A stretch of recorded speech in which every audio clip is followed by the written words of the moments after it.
Gary, and a couple of microphones. This is Custard TV Live. This is Custard TV Live. Hello, ladies and gentlemen, and welcome to the show. It's the Custard TV Live. You can find us on iTunes, and we're part of the custardtv.com. With me tonight, we have Luke. Hello, Luke. Hello, Matthew Donnelly. Hello, Luke. How are we? I'm fine. I don't know, I'm not going to call you that. As my Christmas gift to you, I'll call you Matt and not Matthew, because actually you're not in trouble. You're not going to use my church name, someone says. No. If you got a middle name, I'd love to know your middle name as well. So I can... All right, fair enough. And also, Gary's there as well. Hello, Gary. Good evening. Yeah, my middle name is Douglas.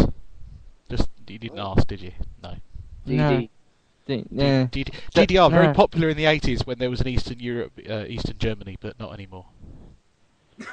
I'm the only one that suffered. This is the sophisticated comedy you're going to get tonight. I was the only one that suffered from the German reunification. No one thinks of the human cost. There'll be a special call midwife, and it's just about you. Yeah. And it'll just, I just like that idea. Yeah, we've given hosting duties to Matt, and there'll be a scorecard. We will do when you stop talking. Off you pop. Have we got the Twitter jingle ready? Do we want to? Ready? How we can find you on Twitter? It's going now. Follow us on Twitter Okay. at Luke Custard TV and at The Gary Show. And at Matt's TV Bites, as Matt is with two T's. And also, you can still vote in the drama of 2012 on the custardtv.com. Luke has kindly extended it to another week, I believe, Luke. I have. I may even go... It just depends. I'm getting planning permission for a larger extension, so if that comes through, it'll go into the new year. But at the moment, we're doing well, vote-wise. And we've got a top 10. Shall I go top 10 backwards? Shall I do like do you want, I should have got some music. I should have done so. I should have got the Anyway, I tell you what we should do. Where are you going from? Because we'll do the numbers for you. I'll do number 10. Well, let's start at 10, shall we? Yeah. So I'll start with them. You do 10 and I'll... 10. So at number 10, joint on 5%, we have 4 programmes: The Killing, Scott and Bailey, Line of Duty, and Last Tango in Halifax. Number 9 is Good Cop with 6%. Number 8 is DCI Banks with 7%. Number 7 is surprisingly The Bridge with 9% of the vote. Number 6. Number 4. Number 4 because it's joint 4th. Oh yeah. Luke's not worked out how numbers work. Good, oh dear.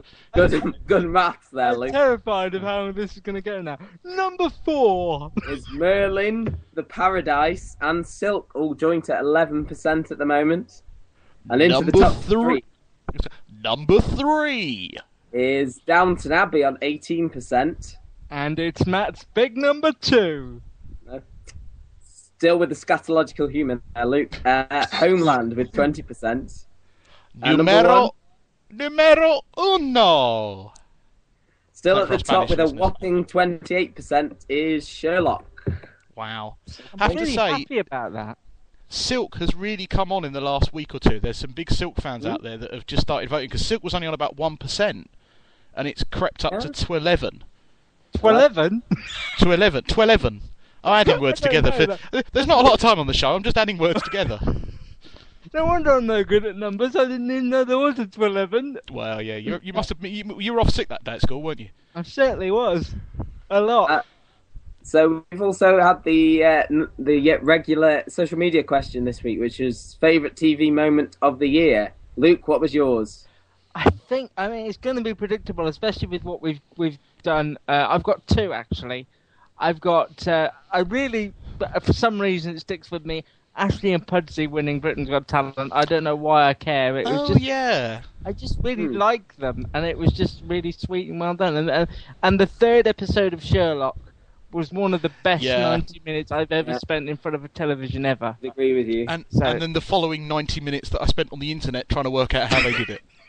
You'll never get that back. No. Well, I saw it on the One show they revealed it. Yeah. I worked it out eventually, but. And Gary, you say Sherlock?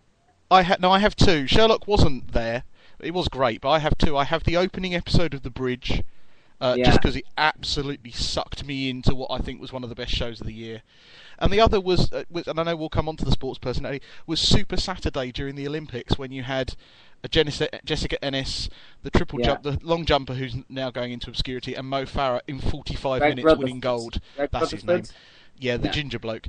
I just think that 45 minutes was just, and I'll talk about, sports personality and how many tears I blubbed. But no, that was amazing. And I would agree with you. I think the bridge. I would say actually the last 2 episodes sort of. Oh yeah, they were good as well. And Sherlock, I agree with Luke as well on that, and possibly Game of Thrones, the 9th episode. Is that the one with the battle? The fire bombs and stuff. Yeah, that was with the ships. That was great. Yeah. Okay, and I've got some suggestions here as well. Someone else has mentioned Super Saturday. Prick Pal has mentioned Super Saturday. And Helen has mentioned a few. Sherlock Holmes jumping from the hospital roof. The James Bond bit with the Queen at the Olympic opening ceremony. Yeah. And for comedy value, Ian Beale's facial hair. So... I think I would say the entire opening ceremony as well, because I think, let's face it, the entire world was watching the UK, watching the BBC. All right, Trevor Nelson's commentary was a little bit dodgy. We all remember Trevor Nelson and stating the bleeding obvious. But I think the whole, from Mr. Bean through to the Queen and James Bond was just fantastic. Never going to see that again in our lifetime. We'll never have the Olympics in London in our lifetime. Unless you buy the DVD, which is being plugged a lot at the minute. Yeah, and he's over 20 quid. I think a lot quid. of people are going to get that in their Christmas stocking. Yes, I'll buy it in the new year when it's cheaper. You'll buy it when you know it, when you can't remember what's happened at the Olympics. Right. Definitely. Yeah. Okay, and Gary, on with the news now. Indeed, yes. Talking a little bit about Danish television, but the broadcasters behind it are actually looking at making a new television show in Wales, in Aberystwyth of all places. And it's the Killing TV company, which is actually DR Denmark, and I actually met and shook hands with the commissioning editor for when I went to the Killing preview. Thanks, I know, name dropping. So it's a drama series that's going to be made in both English and Welsh, and is going to be jointly broadcast on S4C and BBC Wales and BBC 4. It stars Richard Harrington, and is being shot at the same time in Wales and England. I was hoping it would be like a live-action Fireman Sam. I don't think it will. But the good thing is that it will follow. Yeah. The good thing is it will follow one case. So very much like the Killing and the Bridge, it will be one case. So I don't know. Right. It could be good. It could be awful. Yeah. Ruth Maddock in it, is she? Yes. Charlotte. She's Church. in my local pantomime. Ruth Maddock. Is she? Yeah. That's another reason I'm really happy I live here now. Are you going to go and shout at her, "It's your career, yes, it's behind you"? Yes. Yeah. Oh, yes, it is. Oh, no, it isn't. Is in mine yearly. Jonathan Wilkes always seems to be. I think Floella Benjamin's in mine. I see your Floella Benjamin, and I raise you Ruth Maddox. Anyway, I see you Ruth Maddox, and I raise you one of the Chuckle Brothers. We're not sure which one yet. No. Don't care. Also, this week in America, the Golden Globe and Screen Actors Guild nominations were announced, and there's a lot of glory for Homeland and for Downton Abbey again. Surprisingly, the Americans taking to Downton. There was a series that wasn't nominated, but I think Mad Men wasn't nominated. Oh, Mad Men's dropped Twitter off a bit, I believe. Mini exploded. Twitter may have exploded when those came out, because people were going, really, the newsroom was a Mad Men not?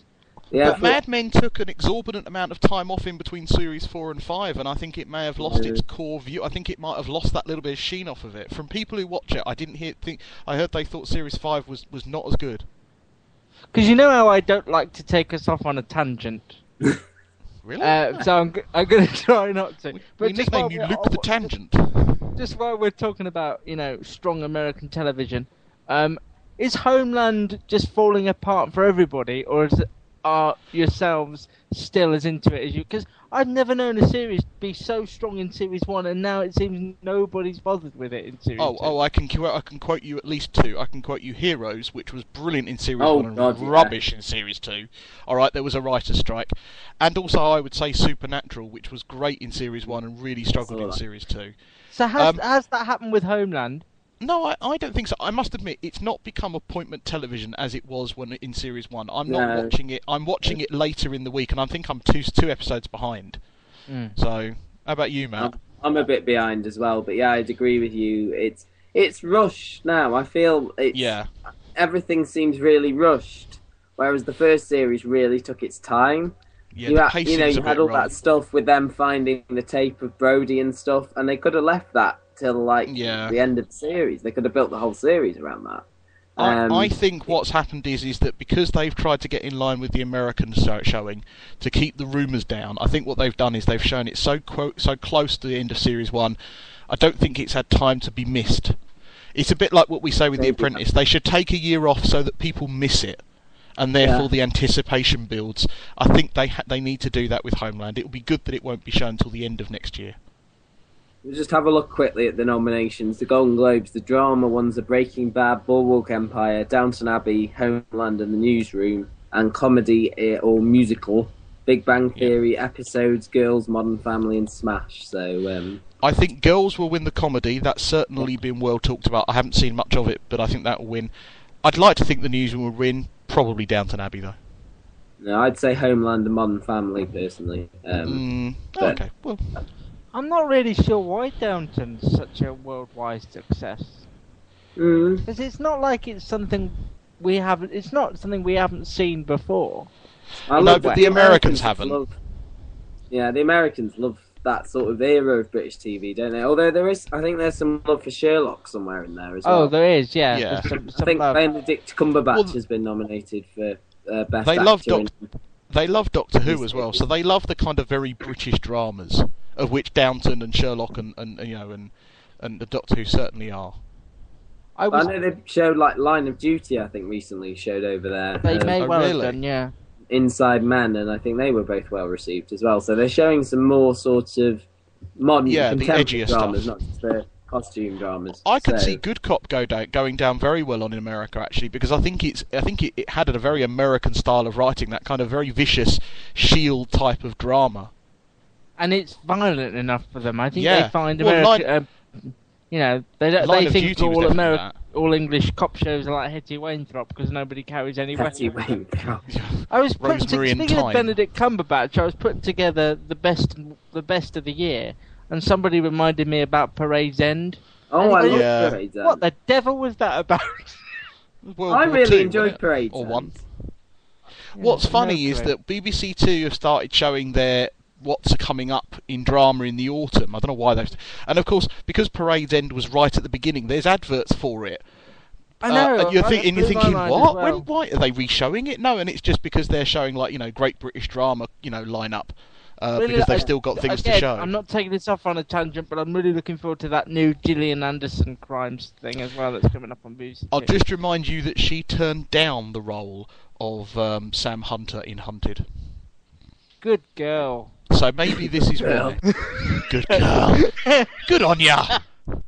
Good on Nice you, one. Gillian Charlie. Anderson, good girl. It's not Pudsey the dog, You're not giving her a I know. treat. Good girl. Come here.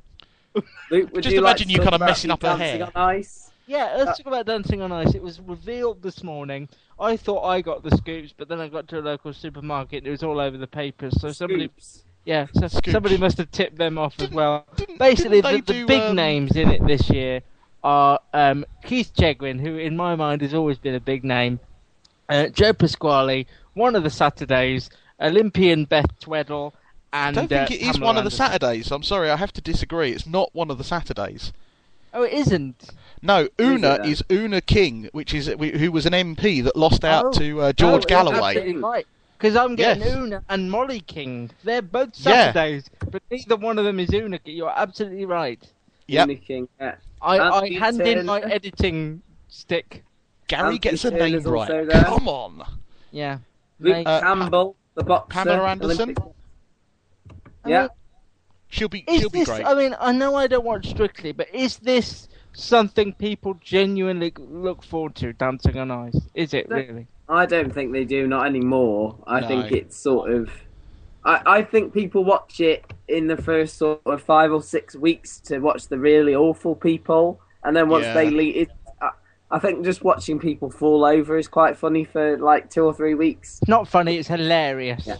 Like this year's one, they had like Big Mo was on it from EastEnders for a couple of weeks, and Corey Haim, Cheggers had a big fall, didn't he, and broke a leg or a knee or a shoulder or something. Cheggers and Chesney Hawkes also missed competing and was replaced by Chico at the last minute. Oh, we've all been there.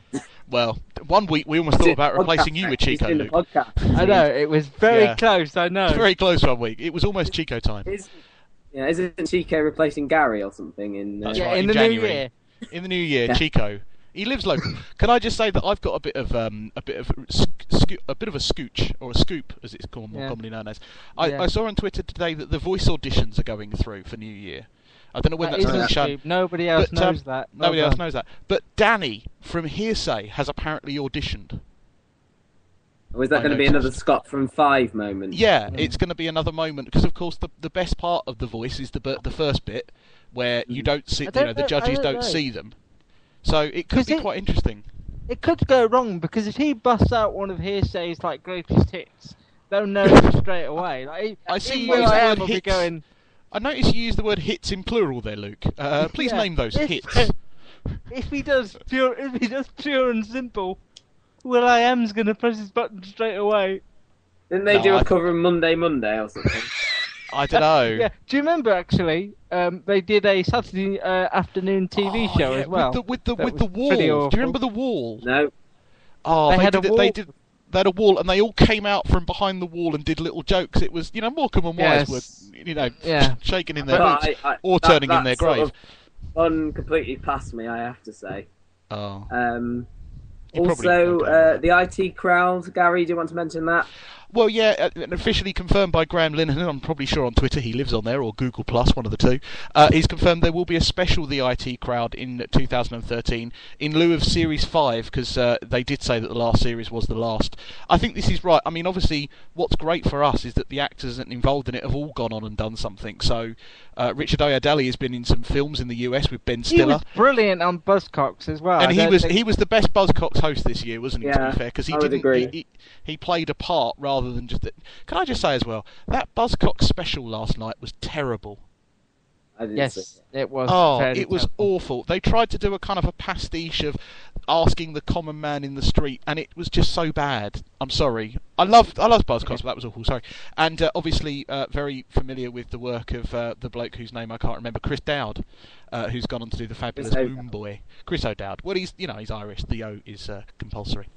So we're all looking forward to that. Big IT crowd fans here. Yeah.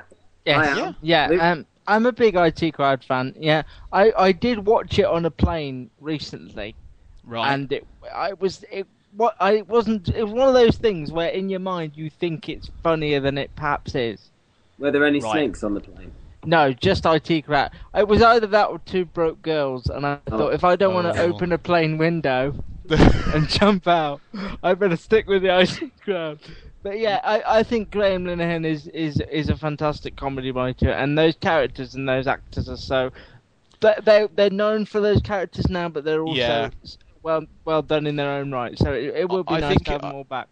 I think it would be good to do a special, because I think another series probably would be a touch too much. So I think a special is a good idea. If we don't get Richmond, I'm tweeting Graham Linehan. Well, we need some Richmond in our lives.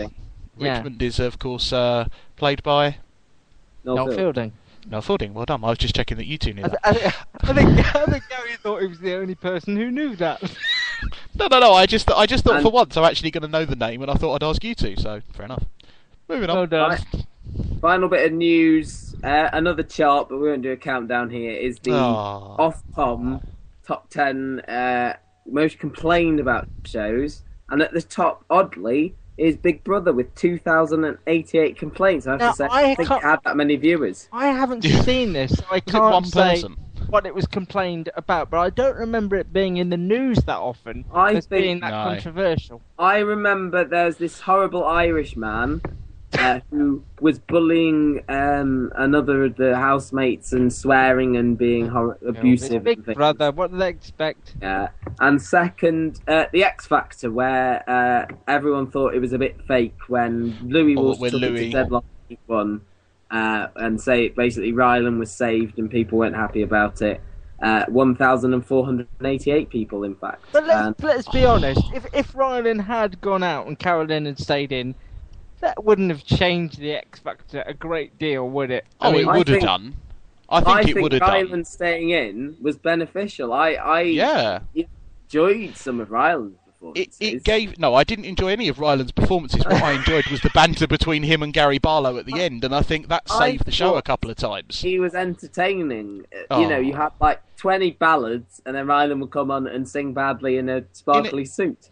In a Jedward Chico way, he was. But I am annoyed with the X Factor they have to have that again. I am annoyed. I have to stop it. Stop it now. Well, we didn't agree to your tweet. List, I just say down at the bottom there, Citizen Khan, a great Custard TV podcast favourite, with 256 complaints, and Keith Lemon's Lemonade with 246 complaints. I'm not quite sure what that's about. Can I say that those of Citizen Khan, those 256 complaints, you are welcome. I spent a long night doing that.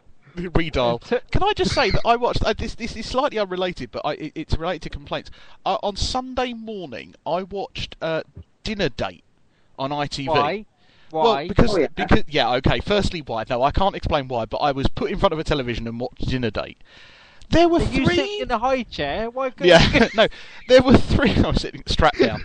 There was three very bad sexual jokes that were rather tasteless for 11 o'clock on a Sunday. Yeah, really? I actually can't repeat them, because if I repeat them, we'll probably get kicked off the air. But in the course of just the guy who does Come Dine With Me makes his little snide comments, but he's just funny. The person who was doing Dinner Date obviously thought, I'll make a joke about, sex, be controversial. I'm just thinking, this is Sunday morning. When was it originally aired? Wasn't it in the evenings or something? It normally airs about 5-ish, but I think it airs roughly that sort of time. But this was like a repeat, say, at 11 o'clock on a Sunday morning on ITV1. In ITV's defence, I think what probably happened is they had to nip to the garage to get something, and they thought they didn't think anyone was watching. No one will bother to watch this on a Sunday morning. Just stick in the tape. We'll go and get some, windscreen washer fluid and a packet of Maltesers, and we'll be back. And some charcoal briquettes. Yeah. You just happened to be in your high chair stuck in front of the TV at that time. Fair enough. I thought I'd just say that because it was related to... I've never complained to Ofcom, but I felt fairly close to that time. What happens to the complaints on points of view? Do they go to Ofcom, or do they just stay with Terry Wogan? Jeremy Vine now. Oh, sorry, I'm so with it. When I was younger, it was Anne Robinson, and I wanted to kill her when she winked. That was your main complaint. That was my main complaint. Anyway, moving on to the reviews now. Yes. Seamless. That was seamless. Seamless. Strictly Come Dancing, the semi-final. Did either of you watch it this week? Yes. Go on then. Let's talk about the dancing. The dancing. Talk about the dancing. I thought it was a very strange show. It kind of felt like they had put in, and from what I understand, Matt, you can correct me if I'm wrong, they normally only have 3 people in the final. It felt a little bit like they put the 4th one in because they didn't want Denise Van Outen not to be there. Yeah, I think so. Maybe because they've got a lot of time to fill next week. Maybe they thought, we could have a double elimination this week, or we could just have an extended final. But they're going to have 3 dances next week, and someone's going to get eliminated after each dance or something, or after the first 2 or something. Yeah, I think what they'll probably do 1 round, someone gets eliminated, 1 round, another person gets eliminated, so only 2 people get to do the show dance, which is like a freestyle routine that, they can put together themselves. Where you can break dance. Yeah, I think this week, in a way, it was the right result, because Lisa Riley technically was the worst dancer of the 5 remaining, but... Yeah. I could have done with... I wouldn't have minded her in the final over Lewis Smith, who I just find a bit bland, really. He doesn't... I don't know about you guys, but he just doesn't really do anything for me in sort of dance-wise. Well, he's obviously athletic and popular, and I think that's what gets him through. But yeah, I mean, a number of times he's received a bit of a nasty critique from the judges, hasn't he? Yeah. The ladies like him as well. But, he's the only bloke left in as well, isn't he? He's the only male contestant, so there is a balance. About that. Ella being the only girl. Yeah. Was she? And I believe she was 16. I don't know if you remember that. I think that was a rumour. Yeah. That was just a rumour. 45-year-old midget. Yeah. So who are we backing to win? Because Kimberly Walsh is still there, Gary. Well, your choice. See, Kimberly Walsh was my choice in the beginning, and she got the first and the only 40 of the series, so I think I'm vindicated. But no, I think the winner will be Danny Harmer. I'm coming round to your way of thinking. Do you know, can I just bring you two back round? You two are talking about Strictly Come Dancing with as much sincerity as I've ever heard you talk about anything. I've heard you talk as passionately about this as you do Borgen. But to be fair, and we didn't say that in the news. Borgen is returning in the new year. There's no dancing in that. Good link. So that was 5th of January. Okay. Matt, take note. That was how you do a seamless link. Yeah. Isn't Danny Harmer? If you win Strictly, do you get a part in Borgen? Is that how I it believe works? so. Yeah. You become the estates minister. I'd like to see Danny Harmer as the estates The minister. estate agent. Yeah. Estate agent, maybe. Yeah. Exactly. So I think it'll be Danny Harmer. I've got no kind of way of balancing that, but that's who I think will win based on what I've seen. Too, has she, Danny Harmer? No. All right Okay. then. Shall I talk go about the from wrestling dancing instead of the dancing? The wrestling. Yeah. We previewed this last week. Firstly, what was this? I don't know what this was. Well, I'm a wrestling fan, and I've actually in the past done a wrestling. Fair enough. Nerd says the man who runs a TV website. I'm gonna go. Gary, we can talk about the wrestling. Okay, I used to do a wrestling podcast. Dancing. Oh, shush. Is there any way of cutting Luke off here? No. There is actually. I can do that. I won't. It won't be fair. Wrestling's Golden Age was on BBC 4 last week, and it was a look back at the hype around British wrestling in the 60s, and 70s, and 80s, culminating in the Big Daddy Giant Haystacks rivalry that I'm sure Luke Granny must have been involved in some way or form. It was just one of those great BBC 4 programs. I won't go on too long. It interviewed people. It had talking heads. It had lots of memories. It brought back a lot of good memories for me. My granddad used to take me to wrestling in Lewisham Broadway Theatre, and I actually saw Big Daddy when I was about age 7. Calm down, Luke.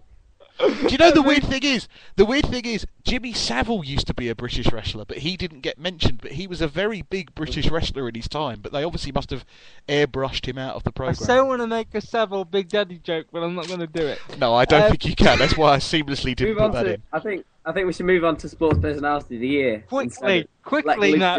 Luke Spotty. doing his joke. Gary, sports correspondent. Yes, this was immense. This was the best Spurs Personality programme of the year and got huge ratings. And it overran by about half an hour.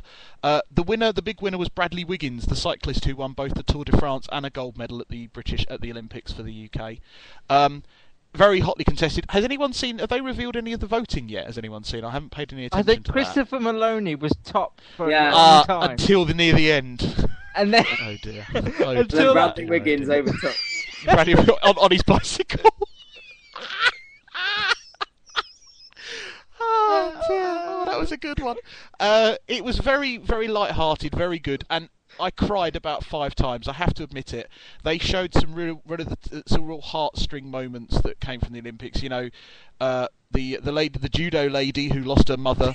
No, that's not a funny moment, Luke. This is a serious moment. Pathos, Luke. Pathos. I think I know. Yeah, I can't turn his microphone down. Unfortunately. Can't think of her name. What do you want me to say? It's Gemma something. Oh dear. And they just showed all the wonderful moments from the sporting year, so I think it was really good. And I think over 10 million viewers, which was huge. I was watching River Cottage on the with Kathy Burke and Stephen Mangan in River Cottage Christmas. Were you organising your sock drawer or something on Saturday night, Luke? What were you doing?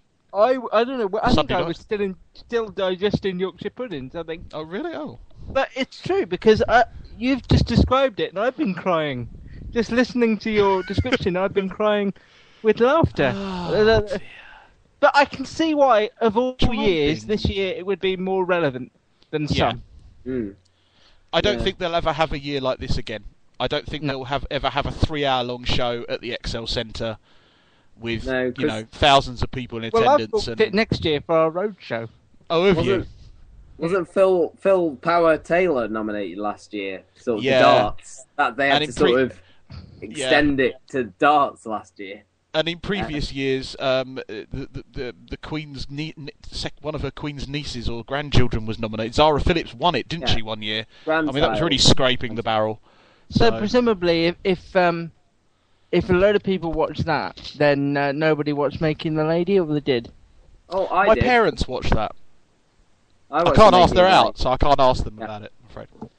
So I talk about The Making of a Lady, which was a costume drama, ITV Sunday night, starred Lydia Wilson, who was in South Riding, and when did we last see her? Because didn't you claim her to be the new face to watch? No, that was... Oh, okay. I was going to say... What's her name? Who was in Leaving. Oh, her. Yeah, anyway. See, now I get accused for not getting names right. Charity Wakefield. I like Charity Wakefield. Leave her alone. She's a lovely woman. The Making Charity of a Lady, begins at home. Which was... Shut him off. I can't. I really want to, but I can't. I could in a comedy way. Shall I do that in a comedy way? The best podcast I've ever done. I actually can't cut him off without cutting you off, so I won't do that to you, Matt. I respect you too much. The Making of a Lady was a costume drama based on 2 books by Frances Hodgson Burnett, who wrote The Secret Garden. It was basically about Lydia Wilson's character, who was originally like a secretary maid, and she worked her way up to Lady of the House, married Linus Roach's character. Joanna Lumley made a couple of appearances in it, sort of Maggie Smith's Downton Abbey role, just sort of...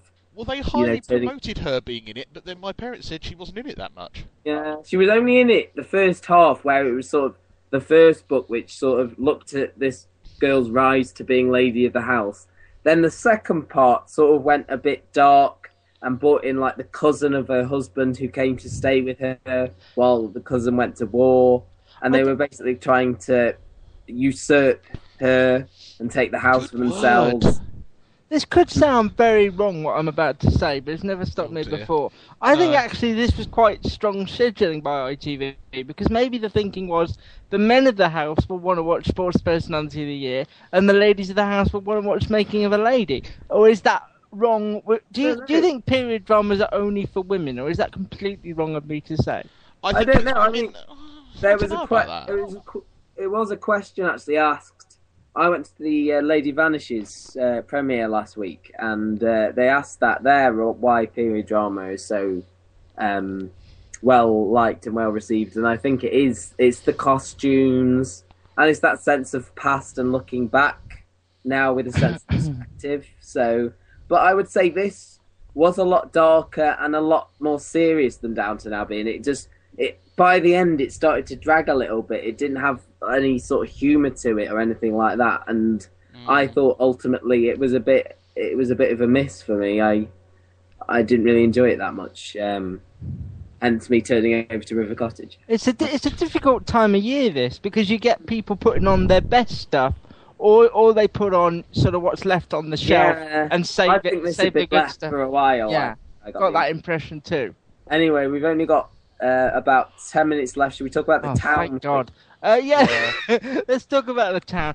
This I was very sceptical about to begin with, but episode 2, as you so rightly said on the previous podcast, was a real improvement. I was really into it from the word go, and I although I'm still not warming to Andrew Scott's character, the daughter is fantastic. Martin Clunes is great, and I just think people may have been... I like it. I like her too, but I think a lot of people would have been put off by the sort of the quirkiness of episode 1. But once you got past that, episode 2 was really good, I thought. I disagree with you about Andrew Scott. I think he came into his own a little bit more in number 2, especially the Charlotte Riley character. Their sort of conversation at the pub, I think it showed another side to his character, I think. That was quite a strange scene as well, wasn't it, really? I mean, if you've seen it, you'll know what I mean, because they were supposed to be, he'd just lost his parents, and there they were sort of singing in a pub and things like that. It was a bit disjointed. But I agree with you completely about the young girl. I just think she's such a fantastic actress, and in the third episode, which I have seen airs tomorrow night, there is definitely a resolution to the whole mystery element of it, and I just think it felt a bit rushed to me. I would say another episode, if it wasn't on at this time of the year, if it was a 4-parter, I think it would have had... I'm also interested as to why, because Gary, presumably you're not watching it, because it's on television. Why aren't you watching it? Oh, he's gone. Or why aren't you answering? Oh, there you are. Why aren't you watching The Town, if you're not? I think I missed the first episode, and I just think there was just so much else on that I didn't recover. The first episode wasn't repeated, and I didn't fancy watching it on ITV Player because I know there's full of adverts. Okay, it's not the best. No, I think those reasons, and I just think sometimes you just have to make harsh decisions, and sometimes you get it wrong. Sometimes good things do miss you, do pass you by. I'd already invested quite a lot in recording The Fear, which I may actually now not watch, but there's just so much else on. But I think a box set when it comes out, which I'm sure it will the day after it finishes on ITV's policy, may well be something I'll pick up cheap. Okay, and I'll just quickly mention Young Apprentice is coming to an end this week. The final 4. I know, Luke, you're watching it as well, aren't you? No, I'm really actually quite into it. I have to be honest. The final 4 are the last lad is Patrick, the sort of careful. I was going to say sort of exuberant and well turned out young designer who sort of. I can actually hear the cogs turning. Then let's go for well turned out young designer. The Irish candidate who is very. Careful. Snappy and likes wearing blue neck scarves. Who doesn't? Lucy, who is I don't know, how would you describe Lucy, Luke? She's got her head screwed on, and she's nice. She's not your average apprentice or young apprentice candidate because she sticks up for herself, but in a way that you don't think she's being too forced. Punch her in the face. No. She'll be the one who leaves without injury. I think. And finally, Ashley from the north, who's very northern. It's like every sentence she's acting out Coronation Street. I just love it. She's from north. I reckon their business plan is some sort of hot pot that she wants. Wasn't one of them gonna? Didn't one of the original Apprentice winners come from she worked at Greg's? Maybe she can go and work with her. Yeah, I'd like that. We've got about 9 minutes left, so we're away now for at least 2 weeks. We're going to be so we'll just quickly talk about what we're looking forward to over the Christmas and New Year TV season. So, Luke, do you want to kick us off? I'm sceptical, a little bit worried, but still really looking forward to the Royal Family. And having seen or been privy to a preview of upcoming drama series Ripper Street, which is on the 30th of December, I think what I'm looking for most about that isn't seeing it again, but seeing whether I'm right in predicting audience reaction. So I'm really looking forward to what other people have to say about that. Okay, Gary? I shall follow. I'm really looking forward to the Doctor Who Christmas special. I think it's part of Christmas now, and this year starring Jenna Lee Coleman coming back as the new assistant, and Richard E. Grant. Almost there with Jenna Louise. What did I say? Jenna Lee. Jenna, well, it's an abbreviation. That's going back to your wrestling days, that is. It is, yeah. It's probably a wrestler. And then a guest star from Richard E. Grant as well. I've seen a couple of previews. It looks really good. I'm also looking forward to this time of year. Is the time of year when you watch programmes that just wouldn't normally be on. And one that's coming back is Superstars, which is a sports programme on the 29th of December at 6:45 on BBC One. They get sporting celebrities, kind of people, to do like sporting challenges, and it's a programme from my youth that I used to like a lot. And Isn't that Mo basically Farah's Sky One's League of Your Own? That sort of sounds like. Well, no. This is no. That's a panel show. This is more the competitive side of it. Okay, stay in your trolley, stay in your pram. All right, yeah, fine, okay, moving on. Actually, I'm just noticing that Matt hasn't put anything on the document, so I'm assuming he's going to tell us about his best off the top of his head. Go on. Outnumbered, which is on Christmas Eve. I always enjoy Outnumbered. I think you've got mixed responses, you two. I don't know. Well, yeah. I'm a big Outnumbered fan, but I'm just worried because having seen the trailer, not for Outnumbered specifically, but having seen them in the sort of Rob Brydon Showtime thing, they're getting so old. Yeah. I just wonder whether And you forget that in your mind they're these three adorable, really well acted, really well... Are you just thinking the time is coming close to sort of getting rid of it? And they're becoming little adults, which is They're doing one more, I think. This is sort of the special, I think, is leading into a new series. It is, yeah. And this special, I believe, they're having a Christmas party at the house. And they've got quite good big guest stars this year. Sanjeev Bhaskar is a guest appearance, and Mark Heap as well. Mark. And of all the comedy that's on at Christmas, we've got Mrs. Brown Boys, Miranda, Friday Night Dinner. Outnumbered is definitely, in a league of something different when it comes to that lot, in my mind at least. And also, I think I'd have to mention the Snowman and the Snow Dog. On the cover of the Christmas Radio Times. You rotter! I should have thought of that myself. Which is the new Raymond Briggs' new sort of perhaps sequel, I suppose you could call it, to the original Snowman. 30 years since the original first aired, obviously Channel 4's first year. Yeah. And this one looks to be, obviously the animation will be slightly better, because obviously 30 years is a lot of time in the history of animation, but I think it's one we all will look forward to, sort of that nostalgic aspect of it. And I think it'll be a big hit. In this vein, shall I just quickly go through what's on the major channels on Christmas Day from about 5 o'clock-ish? We've got about 2 minutes. Very quickly. So BBC One's got Doctor Who, A Strictly Special, Call the Midwife, The Big EastEnders, Royal Family, and then that's pretty much it for that night. There's some stuff afterwards, but on BBC Two you've got an arena special, Sister Wendy and the Art of the Gospel. They have got to do something religious. I'll be watching that. A repeat of the 50 years of Bond cars, a Top Gear special. Dad's Army. Wouldn't be BBC Two. The Blackadder Christmas Carol that we talked about a couple of weeks ago, and The Choir, A Year with the Military Wives. Oh, that could be nice. That could be good. A nice one. ITV have gone with Emmerdale, Paul O'Grady for the Love of Dogs. Catching in on that. Love of dogs. Yeah. Another Emmerdale, a bit of Corrie, and then the big Downton 2-hour Christmas special. 2 hours. 2 hours, yeah. Right. Channel 4 going with a film, The Lord of the Rings, The Fellowship of the Ring, because they're showing the others over the previous days. A special Alan Carr Chatty Man, Rude Tube, and The Hunt, the 30 Greatest Comedy. So they're going with kind of like the best-ofs. And Channel 5, I know, and then Channel 5 have got 3 back-to-back Eddie Stobart programmes. And then the greatest Christmas TV moments. Yeah. My mum loves the Eddie Stobart tricks and trailers. I think she'll be watching Channel. She'll be glued to Channel 5. Oh, God. I wonder who that's for. It turns out it's for Matt's mum. My mum. Yeah. Well, the Stobart, they've got a Christmas single out this year. Have they? Does it Keep on Trucking? No. I said Trucking. I thought it should be Driving Home for Christmas. Oh, gee. Oh, yeah. They're not doing the Pogues, are they? 12 Days of Christmas, which it just doesn't sound right. They should Driving Home for Christmas seems like... Okay. Can I just say, while we've got time, I want to say thank you ever so much for everybody who has done several things for me this year. A, visited the site. B, followed me on Twitter. C, helped me with the podcast. That's Matt and Gary. Thanks ever so much. We should also give special mention to anyone who's contributed with answering the Twitter questions. A special mention to Lauren Jones, has been very... Where's Lauren Jones? Hi, Lauren! Oh, hang on. Lauren has actually I forgot to mention Lauren. Let's mention Lauren. Oh, please do. It wouldn't be Christmas. She did reply to the Twitter question. I completely forgot about it. Oh, you heathen.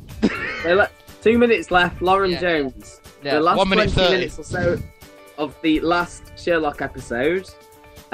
She thought Hit and Miss was brilliant. Very good. It was. Oh, yeah. And Billy's cancer storyline in Silk. Well, it's an interesting one. Oh, yeah. Can I just say as well, without any sarcasm, irony or cynicism, thank you so much to Gary and Matt for keeping the ship afloat while I was away.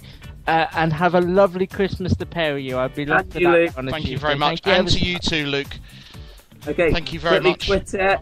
Luke is at... Luke Custard TV. Gary. At The Gary Show. And I'm at Matt's TV Bites with 2 T's. Don't forget to read the website. I'm sure there'll be lots of stuff. CustardTV.com. We're on iTunes, such Custard TV Live. Anything else anyone wants to say quickly? We'll be back on the 8th. Back hopefully on the 8th. We still got 30 seconds actually. I'm just gonna fade the music out completely. Should we do some carol singing? We haven't done that yet. Ready? Do you want to start? What are we doing? Yeah. Silent Night? Because I'm actually away on Wednesday. I forgot to tell you. I'm away in the Major. I'm away in the Major on Wednesday. Yeah. So a bit of Silent Night, yeah? Ready? Yes, off you go. 1, 2, 3, 4. Silent. What? No, what? Oh, flipping heck. Oh, it's still going. Oh.